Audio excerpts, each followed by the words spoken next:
From years of anxiety to warrior and mentor, Bradley Robinson created the Anxiety Project to help you end your anxiety naturally. Let's mold the new you and let's end anxiety together. Hello and welcome to the Anxiety Project podcast number 77. I am Brad Robinson, and today I'm talking about my life after anxiety. Once I fully recovered from my severe anxiety disorder, agoraphobia, and health anxiety, today's podcast is all about the results of my recovery journey, how I felt after I recovered, what my relationships were like after I recovered, and how I felt emotionally, physically, spiritually, energetically after my anxiety disorder. And when I overcame my anxiety, I felt like my whole self shifted 180 degrees. I didn't feel like the same guy anymore. I felt like all different areas of my life completely transformed. And that was my goal. It was to become somebody totally different, to study a new character, to become this new character. How do I become this new character? How do I study for this movie role? I guess you can look at it that way. It's like you're an actor, you get a script, and you have to become this character. And I wanted to be somebody totally different. I didn't want to stay the same person suffering from anxiety. So I wanted to change. I wanted to become somebody totally new. Now, going into recovery, I desperately wanted to change all areas of who I was. That old Brad. What did that old Brad represent? The fears, the vulnerabilities, the habits. I hated when I spent my days obsessing over my body, checking moles for cancer, checking different marks on my body for cancer, my private parts constantly for cancer, sores in my mouth. I would misinterpret those sores as being a disease or something serious. And I was always touching parts of my body that were aching, thinking to myself, oh, that's probably a kidney disease, or I might have a stomach ulcer, or I might have a brain tumor, or I might have, a heart disease or something. So I would touch parts of my body, my chest, my stomach, my head. I was very dependent on my family for reassurance when I would ruminate over my sensations, my symptoms, and then I would go to them and I would shadow them. I would always be around them in the house, in my safe zone. I would be around them so I could ask them, is this serious? Is this really cancer? What do you think about this mole? What do you think about this pain in my stomach?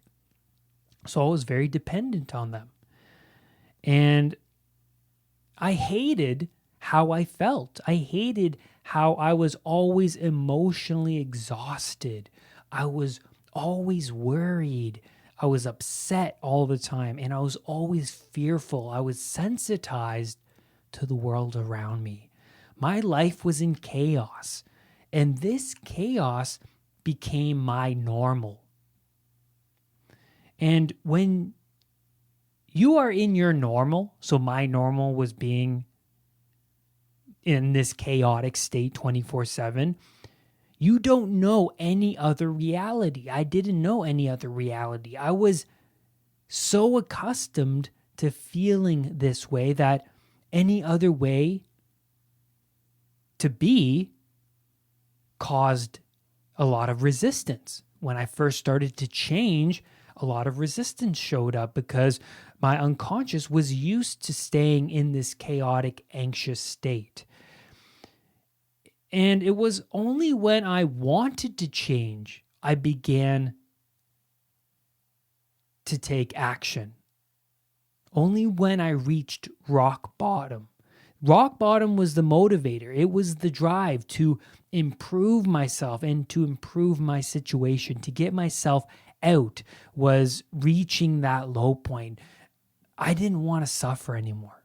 I was in pain. I hated it. I hated who I was. And so reaching that low point was the drive I needed. And no change can occur if your family is pushing you to be better, or you enter therapy because you were forced into it. Change does not occur when that happens. You have to really want to change. I had to really want to change in order to change. And you have to put the effort in yourself. You can't let your family members call up a therapist for you. You got to take on that responsibility. You have to take on that load. And that's exactly what I did once I reached rock bottom. Is I took on that load. I took on the responsibility. I told myself, Brad, you need to change. Look at yourself. Do I really want to be in this state a year from now, 2 years from now? And that question scared the hell out of me. I didn't want to be in this state a year or 2 years from that point. So after my recovery journey, which took around 4 to 5 months to really desensitize myself from, everything around me, my fears and my anxiety, my life changed in so many ways, even during my recovery journey.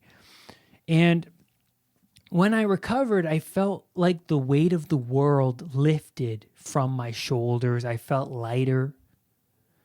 I felt like I wasn't carrying around a lot of baggage.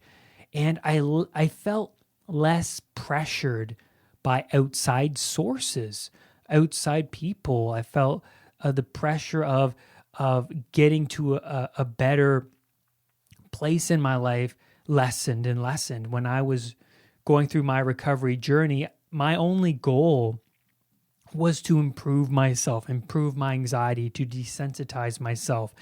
And the pressure of like getting a better job, the pressure of financial success and all of these other issues, relationships and all of these things, it felt good to actually step away from all of those different things and focus on one goal, which was, I want to get better. I want to improve myself. I want to overcome anxiety. And I found my own path. And it felt great because I was doing something meaningful to me, not to anybody else. I wasn't trying to please anybody else. It felt great to me to take on this responsibility and to face my fears, to face my vulnerabilities. And there was a lot of meaning came into my life because of my anxiety journey, my recovery journey. And when I first felt my improvements, mentally, physically, emotionally, spiritually, energetically, I wanted to keep going because it felt great that I was improving. It felt great that I was overcoming these fears and challenging myself, doing things that I never thought I could do before. Going through my recovery journey, I kept saying to myself, I didn't know I could do that. And challenges would be meditating, reading books, giving in like a week or 2 weeks. And I would challenge myself to self-help podcasts and surrounding myself with new role models and breathing exercises and physical exercises, all of these things. My dopamine would spike, right? When I would realize that, oh my God, I actually did that. I feel so great. I never knew I could do that before. I would have these dopamine surges, right? And those dopamine surges actually drive you to doing it again. That I want to push myself on the treadmill. I want to push myself in those fearful situations, because once I overcame anxiety going into fearful situations, I felt great. My dopamine levels would go up and I would feel like I conquered something really, really scary. And that made me feel proud of myself, more confident in myself. And that drove me to continue the anxiety recovery journey. And that was really big in my journey. So I kept venturing out into unknown territory, into those unknown, stressful, anxiety producing situations. And before, I spent all my time at home in my safe zone. I was afraid of confronting the unknown.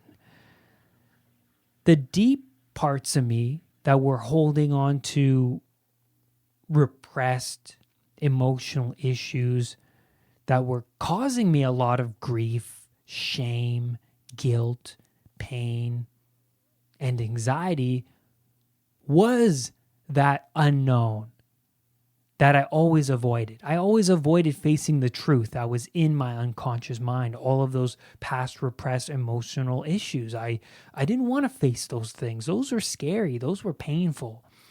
Also, the unknown was places outside of my safe zone, outside of my house, walking to the coffee shop, going to the library, being at the coffee shop, going to the mall.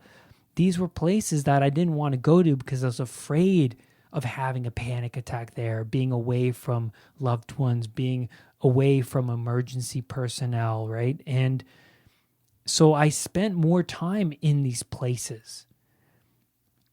And during my recovery, working with CBT, cognitive behavioral therapy, and NLP, which is neuro-linguistic programming, I confronted and resolved these repressed emotional issues, those traumas.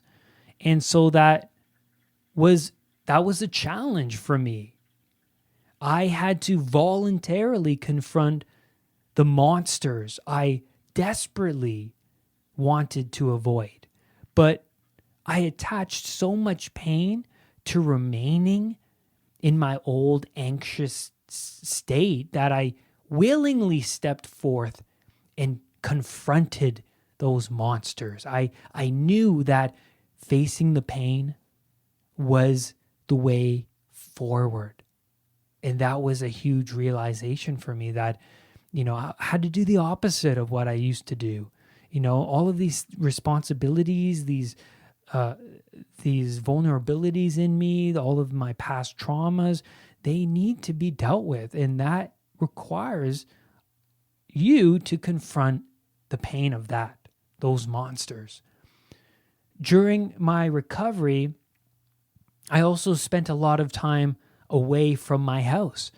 I spent a lot of time reading at coffee shops, reading at the library, and this was my idea and my process of desensitizing myself. So I had this idea that the more I spend away from my safe zone, away from my house, the less sensitized I'll become, right? Because I was so dependent on my house, my safe zone, my family, that if I just spend 4 hours, 5 hours at the coffee shop reading, listening to self-help podcasts, taking notes, I'm actually not only learning a lot while I'm at the coffee shop, but being more independent, being more away from my family, being more away from my relationships, right? And so that made me stronger, more confident, and less dependent. And I became more comfortable alone. And that was a big thing. Being more comfortable by myself, not relying on family and friends to fill those voids. And there was a time at the beginning of my recovery where I wanted to prove my family and friends and my relationship with Maggie that I could change. I wanted to prove to them. I wanted them to notice that I can change, that I wasn't so dependent on them. And this put a lot of pressure, a lot of weight on myself to change. So then I decided to do it for me, because I learned that you can't change your external world until you change your internal world. So I decided to focus on myself to change me. And once I change me, then everything will fall into place. Everything will work out. I will have the tools and techniques to handle the challenges outside in my external world. And then my relationships changed. Once I overcame anxiety, my relationships changed. The more I grew and changed, and the more responsibilities I took on, the further apart my old negative friends became. And then I was attracting new positive friends that actually challenged me. You want somebody that will challenge you, right? You want to subject yourself with people that are slightly better than you in many ways, and so that you can absorb their strength, their knowledge, right? So if you're a musician and you want to hang around musicians that you look up to, that challenge you, that bring out your vulnerabilities or your faults, right? You want to hang around people. If you want to be a better baseball player, hockey player, you want to hang out with players that are better than you and that you can absorb what they know and absorb their knowledge so that you can grow and become a better player. So my relationships changed, and the old negative friends, we kind of separated more and more as I was going through my recovery journey. They wanted to stay the same, and they felt most comfortable staying the same. So I decided to go on my way, to be alone, to change on my own, and to push through my anxiety journey on my own. And I was looking up to role models, coaches, mentors that overcame their own life challenges and have gotten better. So I was learning from them, and I was spending more time learning from those people via YouTube and podcasts. And so my other negative friends, we became more distant. And the more I changed, the bigger the gap between us became. Our lives became different, and our likes and dislikes became different. So we naturally grew apart. And that was a big thing in my recovery. With my family, I took a lot of stress off their shoulders by becoming more independent. When I was working hard, improving my life, they witnessed the changes in me. They saw, and they told me, Brad, I can't believe how far you came. You changed so much. It's unbelievable. And so when I changed and I was going through the recovery process, I started to help people around me. People naturally started to become attracted to me. And I opened up more about my anxiety and my struggles dealing with severe anxiety on the internet, on social media, and friends and family started to open up to me about their struggles. And that was huge. So I started to help other people around me. I started to help my close family, my relationships, my friends. And that was a huge realization. That was a huge moment for me. I felt like, wow, I feel like we're all connected more than I thought.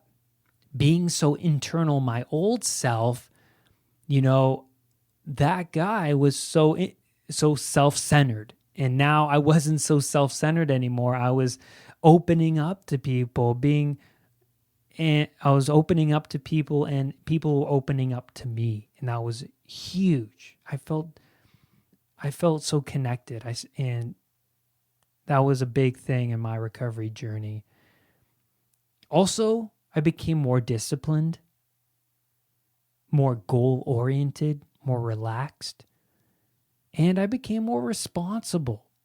Before, my family saw a lazy, chaotic, insecure, whiny, and dependent guy.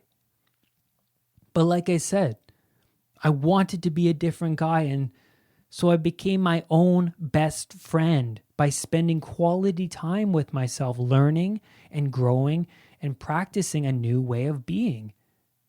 I was surrounding myself with role models that overcame the same challenges I was facing. And my relationship with Maggie changed. It improved. I wasn't so agreeable anymore. I had a stronger foundation. I was more grounded, more neutral. I was more open about myself. I was more loyal, humble, relaxed, grounded, present, conscious. I was conscious about our times together. I was more conscious about how she was feeling, what I was saying to her, how we solved problems. I was more conscious about how I was feeling so that I could deal with that properly and not be so reactive, right? Emotionally. I became more conscious of the world around me and more conscious about myself and how I was feeling on a whole new level, deeper and more meaningful level. I am not caught up anymore focusing on my health, but more present with the people around me. That was another challenge during my recovery, was engaging in more meaningful conversations with Maggie and the people around me. I wanted to be a social butterfly. I no longer viewed myself as shy. I knew that being around other people was going to be a challenge for me since I was shy, very internal. And so during my recovery, I was voluntarily pushing myself to be in social situations. And then I started opening up about my journey recovering from anxiety. And then other people started to open up about their challenges. And look what happened. A whole conversation came about, and a meaningful conversation as well. A really powerful, meaning conversation that I was passionate about, because I'm passionate about changing and growing and facing the dragons that we don't want to face, facing those monsters, and people don't want to talk about it. People, or they seem like they don't want to talk about it, but when I started to talk about it, they opened up. And that was so cool. That really meant a lot to me. And I became more of a social butterfly. The more I started to open up, I became more comfortable in social situations. And so I found that life is a never-ending, growing experience. Just because I overcame an anxiety disorder doesn't mean I just stop and neglect the garden, right? You want to attend to the garden all the time. So if I neglect that garden, the plants will die, weeds will grow, and animals will come and eat the herbs. I developed all of these tools, techniques, and strategies during my anxiety journey and continue to implement them daily so I can maintain that garden, so I can maintain that mentally strong brain and that physical health. I fell in love with the change process. That I always strive to be better than I am today. I follow the principle of Kaizen, never ending improvement. And that's where I'm going to leave you on today's podcast episode. Remember to send me your questions, whether it's email, so you can go to unpluganxiety.com under contact, fill out a question there and send it to me. And so I want you to send these questions because I'm going to do another Q&A podcast. So I want to hear your questions. I want to gather some really important questions so that I can answer them on this podcast. And you can also send me questions on Instagram, Facebook, and what else? YouTube. YouTube's a great spot. So send me your questions and I'm going to put together another Q&A podcast. So thank you for tuning in to this week's episode. I'm really grateful to be here with you today. It's this podcast, added so much meaning into my life to share my journey, to share my passion about the never-ending growing of the human spirit. And this whole anxiety journey is so meaningful to me because I went through this pain myself and I overcame it. And I want to share my journey, and sharing my journey adds so much meaning into my life. So thank you for being here. And remember, do not let anxiety define who you are. I will see you on the next podcast episode. Bye for now. Brad's powerful anxiety recovery program is available at unpluganxiety.com. The Anxiety Project program is downloadable and puts the power of anxiety recovery in your own hands. What are you waiting for? Visit unpluganxiety.com for more details. Recovery starts now.